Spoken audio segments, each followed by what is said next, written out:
Welcome back to the Wolf of Property and Casualty. I'm your host, Derek Laczniak, with over 15 years of commercial broking experience focused on the middle market, upper middle market, and national account space. The Wolf of Property and Casualty is a practitioner-led podcast designed for brokers, buyers, and insurance carriers. No bullshit. Each and every time, I'm not here to sell anything.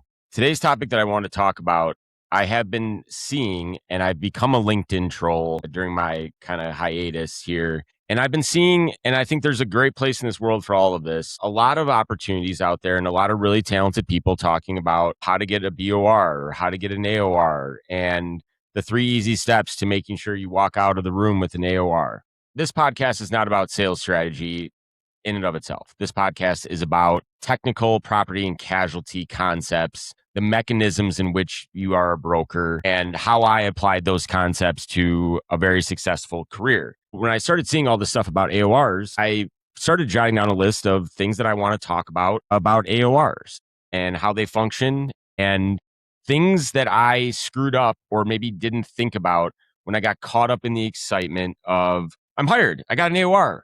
AORs or BORs are the same thing, agent of record letter. It is the insurance broker equivalent of getting hired and firing the old broker. So for buyers out there, you have the ability, just like your accountant and your lawyer, to fire them and go with somebody else. In the insurance business, the brokerage business, in the P&C world, it is done by signing a letter saying, I appoint Derek Laczniak as my agent of record on the following lines. I would put that letter together for you. We'll get into that in a second. And you either can call up your old broker and say, you're fired, I'm going with Derek Laczniak. Or, which I never recommended to clients, when you sign that letter and I send it into those insurance carriers and they recognize it, they have a duty and an obligation to reach out to your old broker and let them know that they've been fired. Systematically, there is a 10-day waiting period, more often than not, for agent of record letters, meaning once you sign a letter saying, I appoint Derek Laczniak, there is a 10-day window to which the old broker that was fired can offer a rescission. And that is mainly in this world to prevent me from signing and forging a letter and sending it in. Typically, when you're getting to a place, specifically in middle market, and you're handling it the right way, you're going to know what you're doing. You're signing a letter, and the respectful thing to do is to call your old broker and say, we've made a change. The old company that I worked at, the insurance brokerage, I don't think it's that much of an anomaly anymore, but we won 90% of our business via AOR. We rarely as an organization would be quoting business or winning business through a competitive bid process. Specifically in property and casualty, I think you do yourself a disservice, buyers, when you run it that way. I could go on for hours about that. Our strategy was to talk to customers not near their renewal date and show them that our experience would be different and be hired well before the renewal, mid-year or something like that, to give us enough time to insert ourselves and implant ourselves in your operations way ahead of any renewal. So the AOR is kind of the holy grail within property and casualty sales because it is the clearest indicator that a client is hiring you for who you are, what you can do for them, because you're not showing up with the shiniest quote. When you bid as somebody and you got a hot market, maybe there's something that creeps into your mind. Like, do they really want me, or do they just want the fact that I got this amazing traveler's quote? So I historically in my career won almost all of my business via an agent of record letter. But that is not to say that I did not get caught up in the excitement of AORs. And the feeling you get when a client says, I'm going to go with you, or they call you and say, hey, we're ready to make the move. You get overwhelmed. And there are things that I forgot because of that excitement that I tried to clean up in the background. And keep in mind, when a buyer says, I'm going with you, any broker is probably like, all right, shit, what do I have to do before he changes his mind? I got to get this done. I got to get the signature. I got to get all those things. And in that haste and in that excitement, it's easy to sometimes overlook things that were part of your process. My first opportunity to show you a better way of doing business is to make sure that this uncomfortable firing of your old agent and transferring to me is easy. I always said, when I got an AOR, I want it to be smooth and painless. And there are some things for all those people out there who are trying to get AORs.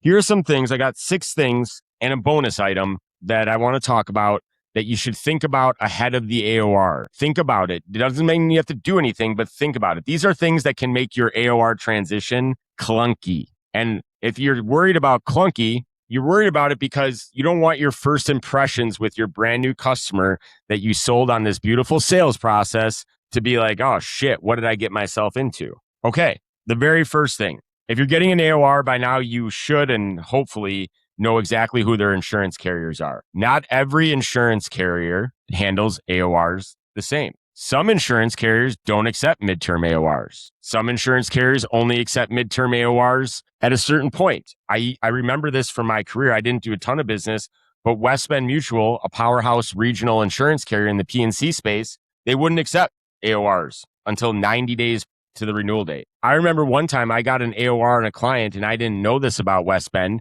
because I would have no reason to talk to West Bend about an account they wrote with another agent that I was trying to win. I get the AOR from the client. I call West Bend to share the great news that I'm going to be handling this account. And they say, great, you can send in an AOR 90 days out from the renewal date. And we're 6 months out from the renewal date. That doesn't help me. I can't be recognized. So you're saying between 6 months and 90 days for the next 3 months, you won't recognize me as the agent. So the broker that they just fired is going to be responsible for changing autos. They're going to still have to talk to this guy. I don't want him to have any communication with that broker. So when you look at policies, ask the people in your office or do some analysis or ask your carriers when you're meeting with them for happy hour, how does your AOR process work? 90% of insurance carriers out there will accept an AOR and they'll just transfer all the policies to you in the system. But you have to watch out for that because if you take an AOR and try to submit it to West Bend Mutual 6 months out, they're not going to recognize you. Now you got to go back to the carrier. Now you look like an idiot. What do you mean you forgot to tell me that? I had that happen to me with carriers multiple times. The second thing, along the same vein, changing wholesalers. If you're working on a really big account and you got some E&S only placements, let's say it's product recall, which is largely E&S or cyber or something that lives in the E&S market or a large umbrella tower, you won't know by looking at those policies who the wholesaler is. I enjoyed a very good RT specialty relationship during my career, and they became an extension of my team. I had a casualty person. I had a D&O person. So when I took AORs on a customer that included things that were in the E&S market, D&O, product recall, et cetera, I wanted to use my people in those positions at RT. Well, what if there's a $300,000 premium product recall program and it's placed with Amwins? When I AOR that, I want to submit it to my guy at RT, not my guy at Amwins. It's a whole nother world when you try to AOR not just the insurance policy with the carrier, but you're trying to move it to a new wholesaler. That wholesaler that placed the policy originally has already been paid for that. Commission in those wholesale policies, there's a reason that it's paid due in full. It's already been paid out. Transferring wholesalers or even transferring within teams of the same wholesaler, let's say it was with RT, but it's not my RT person, that's really, really messy. It's really hard to do. And while that friction might not hit the customer at the wholesale level, you're going to have a rat's nest on your hands if you try to move an Amwins $300,000 placement that was placed 6 months ago, already paid commission out to that Amwins retailer, and then you want to take it out of Amwins and put it into RT. That's messy. Why would the RT person want to work on something that they can't get paid on? What if you want to move it within, different offices of RT? Now you're dealing and getting tangled up in the politics of the wholesale world. Understand who those access points are. It's not just the insurance carriers you have to watch out within their rules for taking AORs, but also the wholesalers and the wholesale firms. The third thing is commission. A lot of times I would take an account that was on commission. I would take an AOR and I had agreed to put it onto a fee. I remember one account that I won, a large distributor of beverages. They were on commission and I agreed part of my pitch was to put them on a fee. They fell in love with that. I won the account 6 months ahead of the renewal and I had to figure out a way to negate the commission that was paid so that I could get paid the rest of the year on my fee. So be cognizant of how you're getting paid and how the commission is. A lot of times, if you're taking just an AOR, you're going to take an AOR and account 6 months ahead of time and you're going to service it. You're going to do that for free. The other agent that placed the policies is going to get paid. And I think it is bad form. I've seen people do this throughout my career. If you take an AOR and convince a client to cancel, rewrite their policies solely so you can start getting paid on it immediately, I think that's bad form. In this world, you got to be willing to do some work for free. And if you got a client that's got a $50,000, $60,000, $70,000 revenue account that's going to hire you, and you're prospecting him and got him to say yes at 6 months, Be prepared to work for free. The other agent's going to get that commission and you're going to shut them out as much as possible because you don't want any communication going on between them. But understand how the commission is, especially if you're taking on an account with a fee and you want to get paid right away. That was something that I did a lot. Yes, the other agent's going to get the commission. We're going to move to a fee. What would be a fee amount for our services for the remainder of this year? Or should the fee start next year? You don't want to have these conversations after. Anytime you're going to start talking about things like comp, you don't want to have that, oh, by the way, thanks for hiring me. There's this little thing, I want to talk about how we're getting paid. Nobody wants to be surprised with that. A lot of buyers think we're snake oil salesmen to begin with. And so all of a sudden when they said yes and they climbed that mountain to hire you, and now all of a sudden it's like, I want to just, I'm not going to get paid. Can we add blah, blah, blah, blah, blah. It's sleazy and it's not going to sound good. Think about it ahead of time. I always found in my career, it's best to just talk openly about comp. Talk about it. Be confident in what you're worth. Audits. The audits for work comp, the audits for GL, the audits for a composite rated auto, those are still going to be the responsibility of the agent that placed it. So let's imagine this. You get hired July 1st for a 1-1 account. You're going to work for free the rest of the year. The other agent's going to make the commission. You're going to shut out the other agent. You're going to service that account for the next 6 months and bring them over to your way of doing business, the bright side of doing business. Well, 8 months from now, you're going to probably be on to the next thing. You're going to put that renewal to bed, and you're going to forget that those audits, work comp audits, maybe a dividend attached to those audits, the ability for those audits to be fucked up or not done correctly, those are still all the responsibility of that placing agent. You're not going to be triggered. The audit's not going to come to your office. It's not going to come to your account manager. So all of a sudden, a guy that got fired, that still got paid all this year, you expect them to want to do the right thing when it comes to managing that audit? Hell no. Put a reminder out there. You want to handhold that audit as much as possible because the agent on the other side is not incentivized to give a shit about that audit. And as we know, and I did episodes on this before, audits are an area where there's constant miscalculations, and the experience for your brand new customer can be terrible. Imagine that you're 2 months after you did the renewal on your 9-month-old account, and all of a sudden they got an audit bill for $40,000 for work comp that they weren't expecting, and they reach out to you and you say, I didn't see it.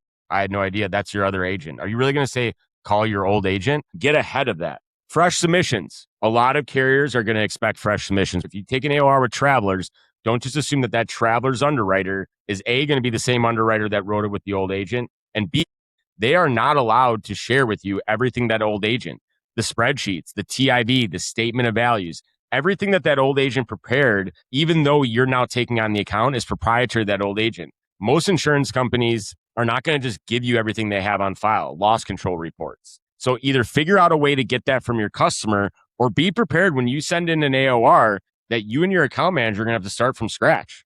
You're going to have to start from scratch. That means loss runs. That means you're going to have to build a brand new submission. You're not going to get to use the old work. And so as you're building and going through your sales process, and as you're building the things that go into your submission, assume you're going to start from scratch or work with the prospect or the customer to get all the things that the other agent had and redeploy it into your own format. Because the insurance carrier is not going to, even though they know the customer very well, they're not going to rely upon the old broker's information for the new relationship you just started. Letterhead. I found it to be very clunky to ask people who just hired me. Again, you have to believe that you want to make this as easy as possible. Okay, you're hired. Great. Can I send you this wording? And then can you put it on your letterhead and then print it out and then sign it and then scan it back to me?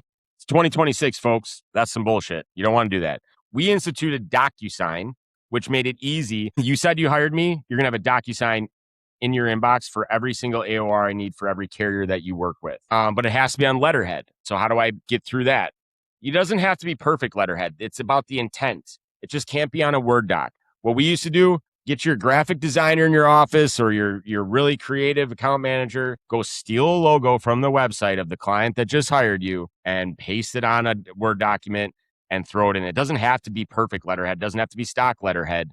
It just has to be a letterheaded document. Again, if you're not being slimy and you're not slipping one under the radar, you just need a logo. Make the signing, when you get hired, make it easy on the customer. I talked about a bonus.